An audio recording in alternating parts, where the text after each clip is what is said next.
Don't know where that went. No, it was not fair that Chuck got protected, but you didn't. I know, but I mean, if Chuck was God, then Chuck wasn't God. maybe. Yeah. Hey, I would have loved for Kevin to be protected by. I mean, yeah, the Winchesters are kind of his angels for a while, right? I mean, they put him through a lot, but they didn't do everything in their power until, you know, they literally did everything in their power, so you can't blame them. Can I ask you something? Yeah, what's that? Can I hug you? Yeah. Come on. I think that's against the rules, but come on.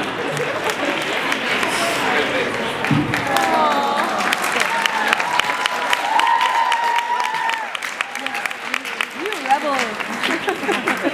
I like to break all the rules. But not really. Hello. Hello again. Hi. So I was wondering, you always talk about the supernatural fandom, saying that you're even a fan of the fandom, so I was wondering, do you have any more fandoms that you are in? Not as involved. Definitely not. A lot of gaming fandoms. League of Legends is the game that I play the most. Dragon Ball for the longest time. Pokemon, like.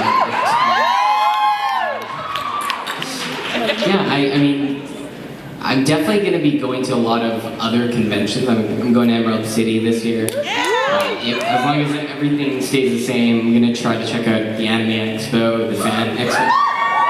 Honestly, anything I can go to, I definitely will, because I know, I kind of surround myself, breaking all the rules, I kind of surround myself in that stuff, and, you know, the roommates I live with in LA kind of fill the entire house with that stuff. So even when I'm not doing anything, it's just, that's all you look at. So yes, I'm definitely involved in a lot of fandoms, and there's so many more to look into, so it just keeps expanding. Thank you. You're welcome.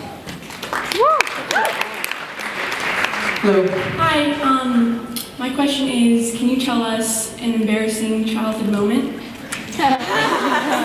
Embarrassing childhood moment. Probably. I feel like I have a ton. Just trying to think of which one. I was a very violent child. I don't know if this is embarrassing. It kind of. I don't know if I should be. You know what? Okay, I'll share some of my dark past with you. And this does shock a lot of people sometimes. But this is before I started learning martial arts. I was a very violent and angry child since I was like 4. And it hit a peak in grade 5. I was always very, very against bullies, because I was bullied when I was like 7 by my older brother and his friends. I still remember vividly, this was so stupid too, but I was 7. It was Halloween and I was a Viking, and for some reason they were picking on me, and I had a Viking hat, and I thought it was my best defense to charge them with these plastic horns. Didn't work. But it was just that constant tormenting. So in grade 5, it was winter, and I was building a snowman on my own. I didn't have that many friends, and one of my brother's friends, he just smashed it out of nowhere, and he picked up the head and he threw it over my head, and it hurt a lot. I was a small kid, but I was very vengeful. So, and please do not do this, because it did not turn out well. But the next day, right, I came to school. Also, if you're gonna do this, don't do it this way, but don't do it at all.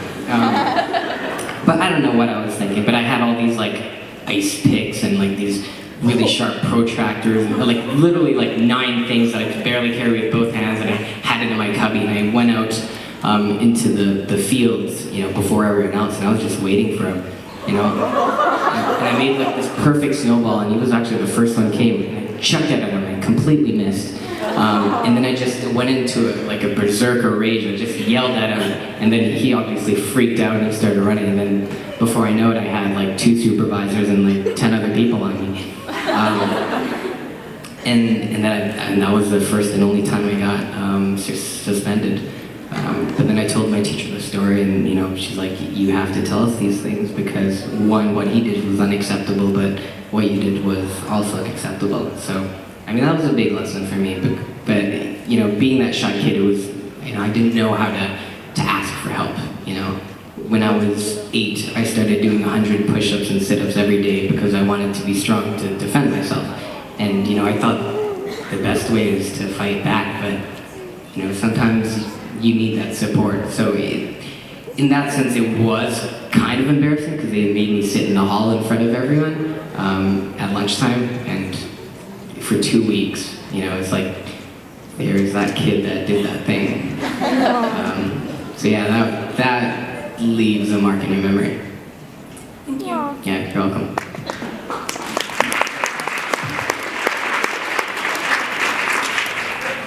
Okay, first, I'm really sorry for shoulder checking you last night. I felt like a jerk, and then I kept seeing you, and I was like, I don't know what to say. So. Don't worry about it. But anyway, what's your least favorite part of these conventions? Least favorite? Taking pictures of Honestly, when it's over, it's like Oh, the it's like a after- void. the after It's like, fun oh my god, blues. like what's next? I have nothing scheduled. What do you mean? So there's that. I wish there was a little bit more sleep involved. But it's like any convention. I remember when I did Comic-Con for the first time, I was exhausted by the end of it. I felt like I ran a marathon, But it's a good kind of energy. You just, even though it's like logically I should sleep, but I'm not going to because there's just so much to do. So least part of the cons, I think. Some of it is watching you guys wait in line for a long time, which is why I like to go out and hang out. I think part of being an actor is being able to empathize with as many things as I possibly can. So I do.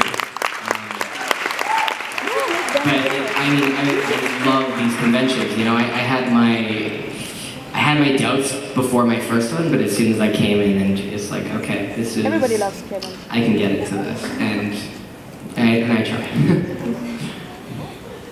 Thank you. Everybody loves Kevin. Hi. My question is, what is your favorite Pokemon and why? I'm a purist. I like the original of stuff, and as soon as I get attached to something, it's like, that's it, There could be better, but that was there at the beginning, and I was there, and it was nice. So my favorite is probably Charmander. He was the first one I played with when I first got Pokemon Red. So he kind of became my guy. And now that I'm playing the new one, and I also got Charmander as my second Pokemon. And apparently there's these evolution stones that I've not seen yet because I'm kind of slow right now. But You get them later on. yeah, but 151 is where I stopped. So Mew was the last one. Mewtwo, Those are the best. Thank you. the first movie. Hello. Hi. So my question is, if you had access to a time machine, where or when would you go and why? I would go back to medieval England. That is like my favorite one. The smells? Probably because of, growing up very violent, I do like the idea that you can deal with your problems that way. And I just really like, King Arthur, the Round Table, I kind of grew up on that idea. China, Asia's got their own medieval age, but I just, as Asian as I am, my culture is very Canadian, and that's the stuff we learn mostly about. And so, the shows and stuff I watch, and I really like to ride those horses with big, long swords, and yeah, I just, the joust, the tournament. Like the first thing I did in Vegas was the Tournament of the Kings. That's the kind of stuff I would do. Has anyone ever done Ant Guard? Okay. For those of you who don't know For those of you who don't know what Ant Guard is, it's basically LARP on another level. So I had a friend introduce this to me, and I freaked out, like, I gotta do it. So what you get is you get these PVC pipes and you put like a pool noodle over it, and you can make different types of weapons and stuff. So you can like have a shorter weapon, you can have a longer weapon, you can have shields. Some people are like wizards and they throw these dodgeballs at you. But you literally go into a field and you battle. And I mean, it's kind of an honor system, but if you get like sliced in the arm, you lose that limb. If you lose 2 limbs, then you're dead. If you get sliced in the butt, you know, so it's like, you're battling, but with PVC pipe pool noodles. Does it hurt? Sorry? Oh, there you go. See, but basically, you get to, you know, and especially doing the martial arts stuff. You know, I always thought, like, only I could actually slice someone with a sword. And so this kind of like fulfills that fantasy a little bit. You know, not that you ever would, but with this you can, and you know, you can actually like roll around and fight without, you know, the fear of hurting someone mortally. So, yeah. And guard. Hi. Hi. I was wondering what your favorite all-time Supernatural episode was. Not necessarily that you were in, but could be in. I mean, every time I see this, okay, so I'm still getting through it. But it's still season 1, episode 10, Faith. You know, the one with Julie Lenz. Again, it was like the first one that like really hit home. Like, wow, that was a heavy episode. That was incredibly sad. Tears are pouring. Yeah, that one. So until I get to the other ones that I hear are pretty awesome, it's that one. How far have you seen? I will not answer that question. Thank you. You're welcome. You gotta get in line for that. Okay. Hi. Like most people here, I love Kevin from the very first appearance, but I never really appreciated you as a performer until I saw the YouTube video of you doing the martial arts, because I had this like fixed vision of Kevin in my mind, and that was the antithesis of that. So I'm wondering if you're going to be pursuing more action roles. Well, I'm doing a short action film right now in Vancouver. I mean, between things, I'm going back to my room and doing calls with the directors.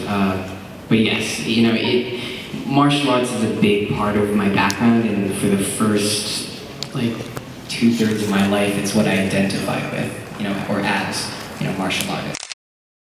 I definitely want to do it before my body can't do it anymore. I mean, I have no cartilage in my knees anymore because of the wear and tear, but, you know, I can still do things in short bursts without damaging it too much. So yes, I definitely want to. If something comes up, I know I can do it, and if I can't, I know I can learn it. Because it's something that doesn't really leave you, especially because I've been doing it for over 10 years. Yeah. Thanks. Can you show something? No, Show something! Please! Hi. Hi. So when Kevin first appeared in season 7, I was surprised how attached I became to him by the time he was killed off in season 9. Since non-Sam Dean cast characters don't have a good track record and long lifespan, like I was wondering when you signed on as Kevin Cantrell, what kind of expectations did you have for your character? It was originally just a 3-episode guest star, so I was supposed to die by the season finale. And I guess that was supposed to be part of it, but that never happened. Thank God. Yeah, and my expectations at that point, like, okay, I mean, I hope they bring me back. I guess it could just be one of those things that they don't close, because they did. There was a scene that we shot that they never aired. And that was a scene that I'm like, yes, that's a cliffhanger, I'm going to be part of the season 8. But they never showed that. I'm like, okay, well, I don't know. So I never went into it with any expectations. But it was an odd feeling. Like, in the entire season 8, I'm like, okay, I'm going to die here? I'm like, no? Okay. Next episode, I'm going to die here? No? Cool. All right, how about this one? No? Okay. And then I go into another episode, it's like, oh, you were going to die today, but not this time. I'm like, all right. And so season 9 rolls around, and you know, I finally get comfortable. I'm like, oh, they're not gonna kill me. You think so? Hey, Oz, I don't want to do this, buddy, but I just read ahead, and you're joking, Jared. Stop going on. Don't want to do it. Yeah. So I had no expectations until I did, and I was wrong. You jinxed it. Thank you. Yeah, you're welcome. Hi. Ooh, okay, I think time for one more. Hi. Hi. I was just wondering what you think Kevin's Patronus would be.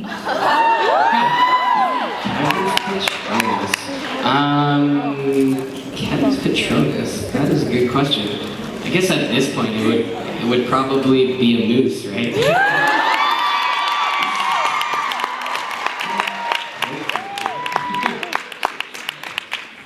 I think during that smiting something was infused in him.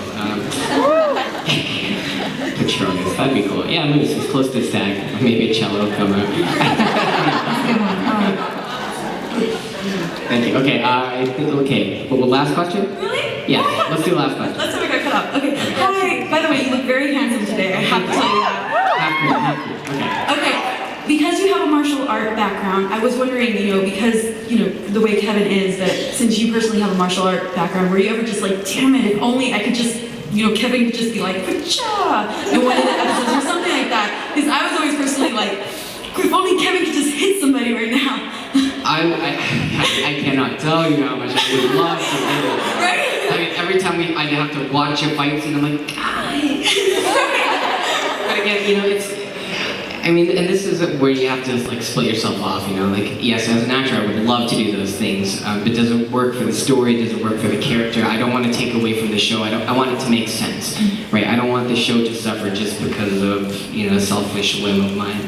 And so in that sense, I'm like, no, I don't want Kevin to do that stuff unless it makes absolute sense. If he's up in heaven and he trains with cast or something, who knows, right? But unless it makes complete sense and the writers figured it out, I don't, because Kevin is a lot of stereotypes already, as am I. So he doesn't need all of them. That's the one I wouldn't mind. But yeah, only the first episode did I have to do any of the stunt stuff. Like the running was great. That was still my favorite scene, just because Jared did not give me any credit. He's like, okay, I'll start further back. It's like I got long legs. Yeah, I used to be a sprinter, and that was fun. So, that's great. Jared lost his breath a few times. And then when they struck me with the lightning, they had to hoist me up. They gave me two options. One was an entire body cast that it would just, it's basically you're lying on a bed, but it's a little bulky. The other one's just a wire. And I'm like, give me the wire. He's like, but you're not going to be able to breathe, and this is going to take a while. I'm like, give me the wire. I'm like, I want it to look awesome. So instead of this bed, I get a wire around my chest, and so it was 4 hours almost, and in between shots, I was on my toes, Ozzy, okay, I'm good.